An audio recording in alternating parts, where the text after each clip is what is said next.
کیا تم جانتے ہو کہ ایسا کبھی نہیں ہوتا کہ اللہ تم سے راضی نہیں ہوتا؟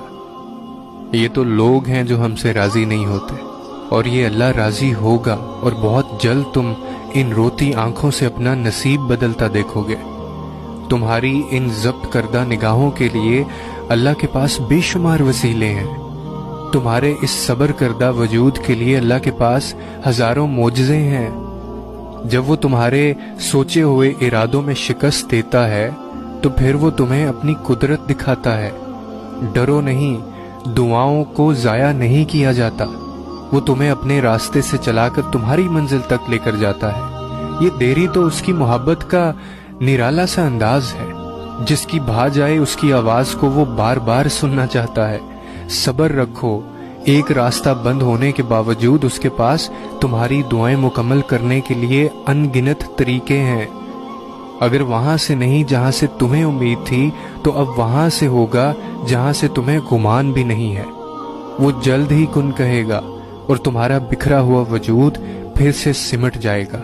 اور پھر ہر دفعہ دور کھڑے ہو کر پکارنے سے کام نہیں بنتا، کبھی کبھی دروازے تک جانا ہوتا ہے، دستک دینی ہوتی ہے، جب تک کہ دروازہ کھول نہ دیا جائے۔ من پسند چیزیں آسانی سے نہیں ملا کرتی، صبر کا امتحان لیا جاتا ہے، لگن دیکھی جاتی ہے، انسان کو مشقت کرنی پڑتی ہے، محنت کرنی پڑتی ہے، رستے بدلنے پڑتے ہیں، سجدوں میں راتیں کاٹنی پڑتی ہیں، پھر کہیں جا کر دروازہ کھلتا ہے۔ تم دروازے سے خالی ہاتھ لوٹو گے، بس انتظار کرو اور اس کے رحیم ہونے پر یقین رکھو۔ اور پھر کبھی کبھار ایسا بھی ہوتا ہے کہ جو تم مانگ رہے ہوتے ہو وہ تمہیں اس نے عطا کرنا ہی ہوتا ہے، مگر اس سے پہلے وہ تم سے بڑے بڑے کام لینا چاہتا ہے۔ ہو سکتا ہے وہ تمہیں پہلے اپنے بہت قریب کرنا چاہتا ہو۔